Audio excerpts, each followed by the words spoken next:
안녕하세요. 오늘 제가 들려드릴 이야기는 대한민국 동남부에 위치한 부산광역시에서 발생한 사건입니다. 바다와 산이 어우러진 부산은 한국 제2의 도시이자 제1의 항구 도시로 불립니다. 이 도시의 중심부인 남구와 부산 진구에 걸쳐서는 해발 427m의 황령산이 자리 잡고 있습니다. 산세가 완만하고 산 정상에 오르면 부산 시내 전경을 한눈에 내려다볼 수 있어 휴일이면 많은 시민들이 가벼운 등산을 위해 즐겨 찾는 곳입니다. 그리고 바로 이 평화로운 산에서 대한민국 전체를 큰 충격에 빠뜨린 사건이 발생했습니다. 동네 친구였던 5명의 소년이 산에 놀러 갔다가 흔적도 없이 사라진 이 사건은 한국의 3대 미제 사건 중 하나로 꼽히며 이른바 개구리 소년 실종 사건으로 널리 알려져 있습니다. 지금부터 시계를 거꾸로 돌려 1993년 5월 5일로 돌아가 그날의 사건을 자세히 들여다보겠습니다. 1993년 5월 5일 수요일, 이날은 한국의 법정 공휴일인 어린이날이었습니다. 학교에 가지 않아도 된다는 사실은 아이들에게 가장 큰 즐거움이었습니다. 아침 8시 20분경 6명의 소년이 한데 모여 놀고 있었습니다. 1981년 10월 12일생으로 당시 11세였던 이지훈, 1980년 8월 5일생으로 12세였던 최민수, 1979년 2월 20일생으로 14세였던 박준호, 1978년 11월 11일생으로 14세였던 정성민, 1977년 9월 30일생으로 15세였던 강동우, 그리고 1981년 5월 14일생으로 11세였던 한승윤이었습니다. 이들은 모두 황령산 기슭에 위치한 동네에 살며 인근 연제초등학교와 중학교에 다니는 선후배 사이였습니다. 아이들이 정성민의 집 근처 골목에서 왁자지껄 떠들며 놀고 있을 때 1971년생 당시 22세인 젊은 대학생 세입자가 밖으로 나와 시끄럽다며 다른 곳에 가서 놀라고 핀잔을 주었습니다. 이에 소년들은 머리를 맞대고 어디로 갈지 고민하다가 근처 황령산 계곡으로 도롱뇽 알을 주우러 가기로 결정했습니다. 도롱뇽은 산이나 숲에 맑은 물에 사는 양서류로 한 번에 수십 개의 알을 낳습니다. 목적지를 정한 아이들은 각자 집으로 흩어져 도구를 챙기고 가족들에게 행선지를 알렸습니다. 이들 중 막내급이었던 한승윤은 집에 가서 부모님께 산에 가겠다고 말했지만 산이 너무 멀고 위험하다는 이유로 허락을 받지 못해 아쉬움을 삼키며 발길을 돌려야 했습니다. 남은 5명의 소년들은 빈 깡통과 나무 막대기 등을 챙겨들고 웃고 떠들며 황령산으로 향했습니다. 평화로운 아침이 지나고 어느덧 낮 12시가 되었습니다. 부모들은 아이들이 밥 먹는 것도 잊은 채 신나게 놀고 있을 것이라 생각하며 크게 대수롭지 않게 여겼습니다. 그러나 저녁 6시 30분이 되자 집안일을 하던 이지훈의 어머니 1948년생, 당시 45세는 문득 알 수 없는 불안감을 느꼈습니다.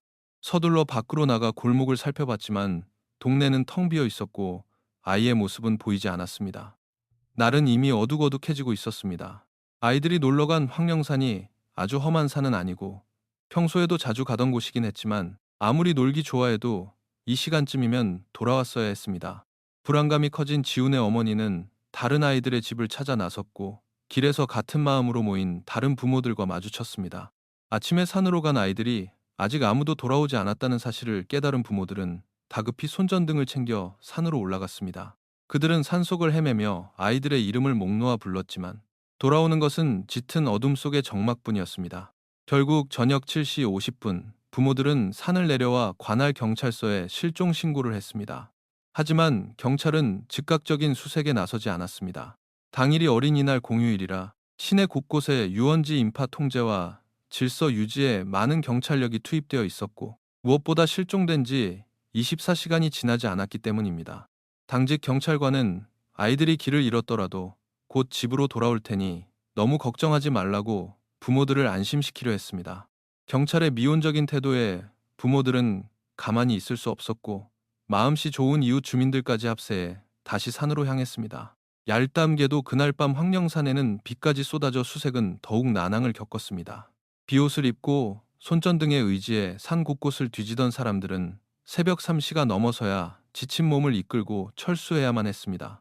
다음 날인 5월 6일 경찰과 군 병력 등 300여 명이 투입되고 헬기까지 동원되어 황령산 일대에 대한 대대적인 수색이 시작되었습니다. 아이들의 흔적은 발견되지 않았지만 경찰은 산 주변 주민들을 상대로 한 탐문 수사를 통해 몇 가지 목격담을 확보했습니다.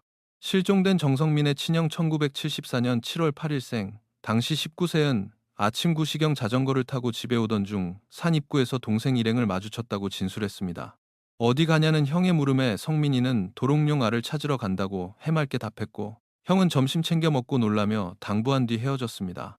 또한 동네에 사는 한 여성 주민 1950년생, 당시 43세은 오전 9시 30분경 대중목욕탕에 다녀오던 길에 막대기와 깡통을 든 5아이들이 산 쪽으로 올라가는 것을 보았으며, 아이들이 점심시간에 맞춰 돌아올 수 있을지 떠드는 소리를 들었다고 진술했습니다. 실종된 아이들과 같은 학교에 다니던 윤지석 1980년 1월 10일생, 당시 13세 학생의 진술도 있었습니다. 지석이 역시 당일 다른 친구들과 황령산에 도롱뇽 알을 찾으러 갔었는데 오전 11시 30분경 산 중턱 공동묘지 부근에서 아주 멀리서 들려오는 비명소리를 들었다고 했습니다. 약 10초 간격으로 2번 연속 들린 그 소리는 평소 아이들이 놀면서 지르는 소리와는 전혀 다른 끔찍한 비명이어서 겁을 먹고 소리가 난 곳으로 가보지 못했다고 했습니다. 부모들은 이 소리가 아이들이 습격을 당하며 지른 구조 요청일 것이라 주장했지만, 경찰은 낮 12시경 산 입구에서 아이들을 보았다는 또 다른 목격자의 진술을 토대로 비명소리의 신빙성을 낮게 보았고, 산짐승이나 새소리를 착각한 것으로 치부했습니다. 오후 4시 30분경 동네 저수지 근처에서 아이들을 보았다는 45세 남성의 목격담도 있었으나, 이러한 목격 진술들은 개인의 불완전한 기억에 의존하고 있어 수사에 큰 혼선을 주었습니다. 수사 초기 경찰은 아이들이 부모에게 혼이 나서 홧김에 가출을 했거나 길을 잃었을 가능성에 무게를 두었습니다. 그러나 부모들은 가정불화나 체벌은 전혀 없었다며 이를 강력히 부인했습니다. 15세인 강동우부터 11세인 이지훈까지 다양한 연령대의 5아이가 동시에 뚜렷한 이유 없이 가출을 감행한다는 것은 상식적으로 납득하기 어려웠습니다. 방향을 바꾼 경찰은 원한에 의한 범죄나 유괴 가능성을 수사했습니다. 하지만 가족들 모두 평범하고 선량한 서민들로 누군가의 원한을 살 만한 일이 없었습니다. 그러던 중 사건 발생 3일 뒤인 5월 8일, 이지훈의 아버지 이상철 1944년 10월 12일생, 당시 49세과 삼촌에게 신원 미상의 30대 남성으로부터 전화가 걸려왔습니다. 자신이 아이들을 데리고 있다며 현금 500만 원을 황령산 인근 지정된 장소로 가져오라는 협박이었습니다. 이상철은 급히 돈을 마련해 약속 장소로 달려갔으나 끝내 아무도 나타나지 않았고 다시는 전화가 걸려오지 않았습니다.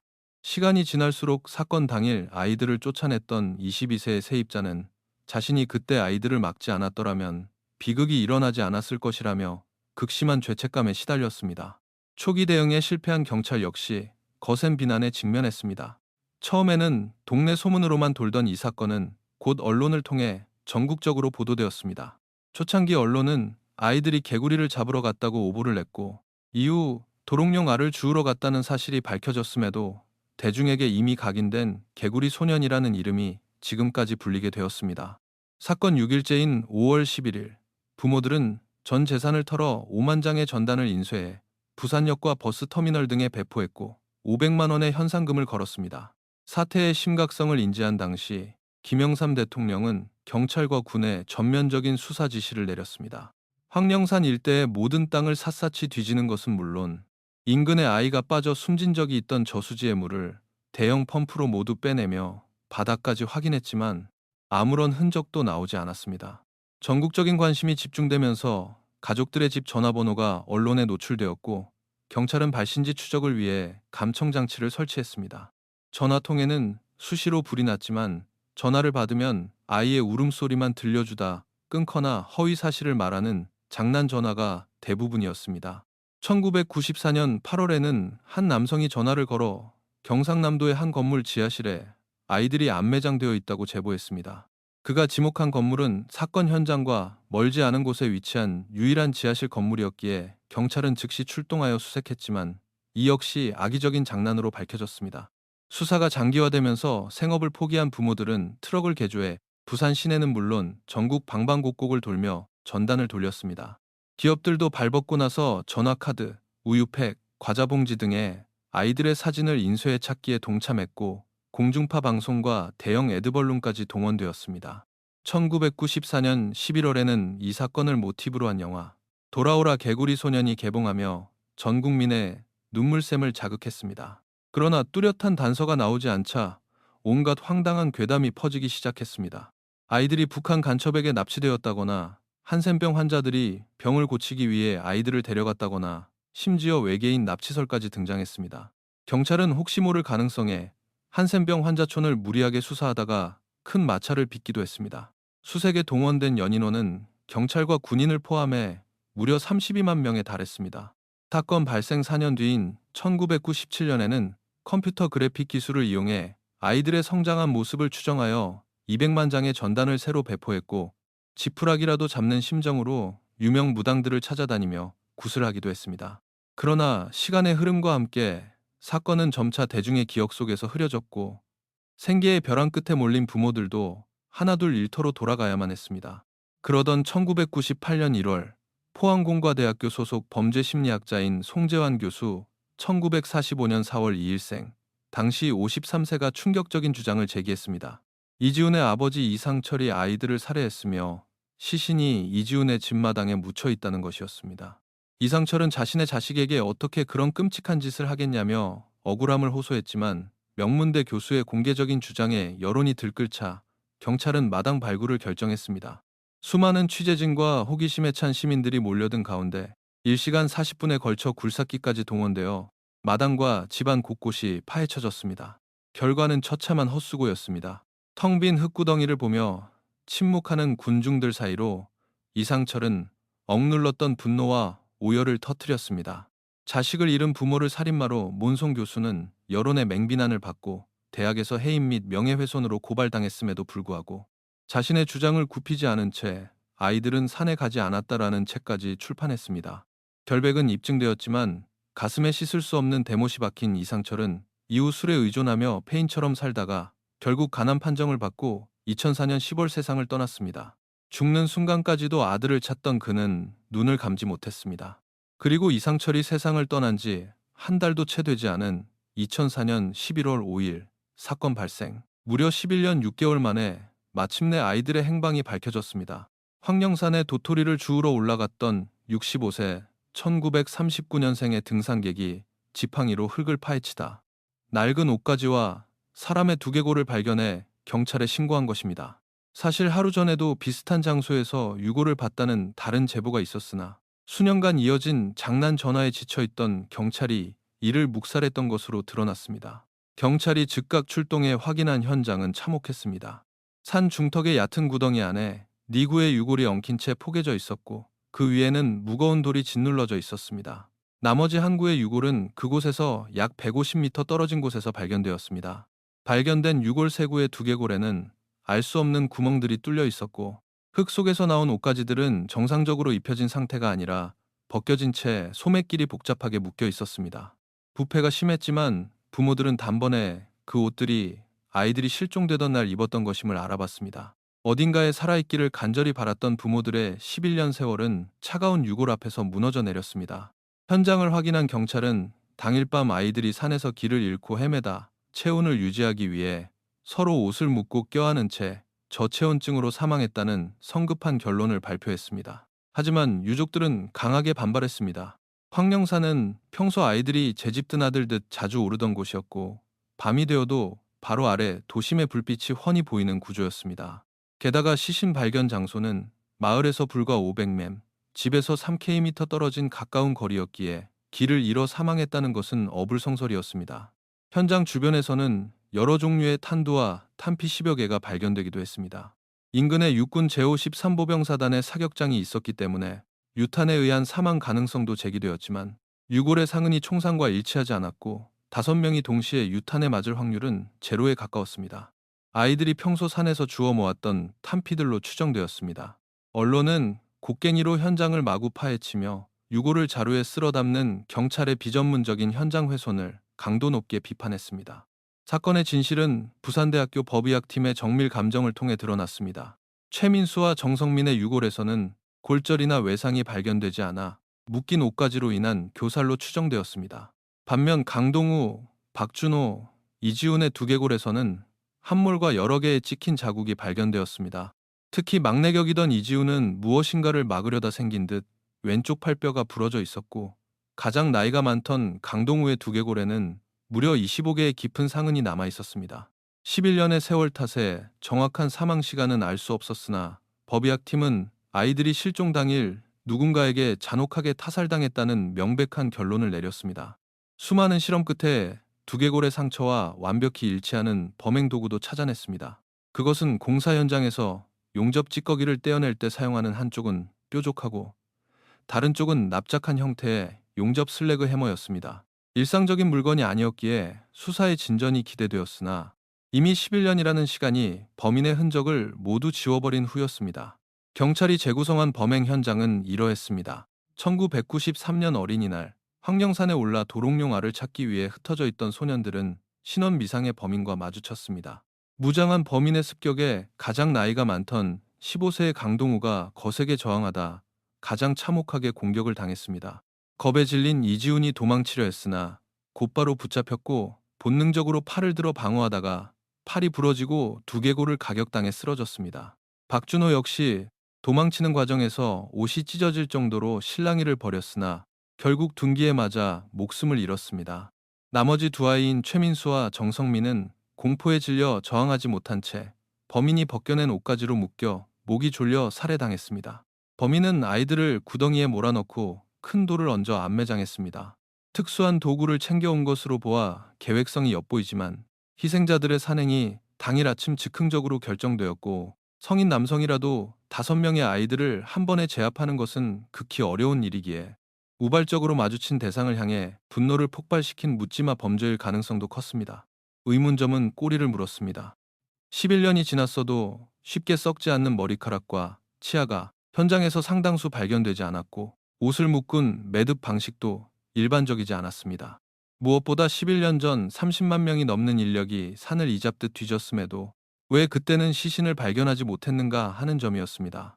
시신이 깊게 묻혀 있다가 오랜 세월 비바람에 흙이 깎여나가며 드러났다는 의견도 있었지만 당초 다른 곳에 안매장되었던 시신을 수색이 종료된 이후 누군가 이곳으로 옮겨와 다시 묻었을 가능성도 배제할 수 없었습니다. 시신 발견 현장 근처에서는 한 사람이 겨우 들어갈 만한 좁은 인공 동굴도 발견되었는데 그 안에서는 1993년 당시 생산된 생필품 쓰레기들이 나와 범인이 사건 이후 이곳에 은신했을 가능성도 제기되었습니다. 결국 사건의 실체는 끝내 밝혀지지 않은 채 2008년 5월 5일자로 당시 살인죄의 공소시효인 15년이 만료되었습니다. 이제 범인이 제 발로 나타나 자백하더라도 법적인 처벌을 내릴 수 없게 된 것입니다. 공소시효 만료 무렵 민간에서는 황령산 인근에 살던 한 가족의 지적장애인 아들과 사냥개에 얽힌 소문이 돌았습니다. 집을 고치느라 잠시 목줄을 풀어놓은 사냥개가 산에 놀러온 아이들을 물어 죽였고 이를 뒤늦게 한 가족들이 사건을 은폐하기 위해 아이들을 안매장하고 야반도주했다는 내용이었습니다. 양심의 가책을 느낀 가족 중 누군가가 이를 발설했다는 구체적인 정황까지 덧붙여졌지만 모두 경찰의 확인을 거치지 않은 뜬소문일 뿐이었습니다. 2014년에는 이 사건을 재조명한 또 다른 영화 아이들이 개봉하며 다시 한번 사회적 공분을 일으켰으나 2018년 경찰은 공식적으로 사건 수사 전담반을 해체했습니다. 그 후로도 사건을 둘러싼 인터넷의 갑론을 박은 멈추지 않았습니다. 2024년에는 당시 체벌이 일상화되어 있던 시대적 배경과 지역 지리에 밝다는 점을 들어 인근 학교의 교사가 범인이라는 주장이 SNS를 달궜으나 허위로 판명났습니다. 2025년에는 범행 도구로 지목된 상흔이 금속 공작용 도구인 버니어 캘리퍼스로 맞은 자국과 유사하며 산에서 몰래 담배를 피우던 불량 고등학생들의 소행이라는 글이 올라와 화제가 되었습니다. 하지만 두개골의 상처를 낼 만큼 큰 버니어 캘리퍼스는 길이가 30cm 이상으로 휴대가 불편해 그럴 가능성은 희박하다는 반론에 부딪혔습니다. 개구리 소년 실종 사건은 한국 사회의 어린이 범죄에 대한 뼈아픈 경각심을 남겼습니다. 이 사건으로 수많은 부모들이 자신의 아이도 하루아침에 사라질 수 있다는 깊은 공포와 트라우마를 안고 살아야 했습니다.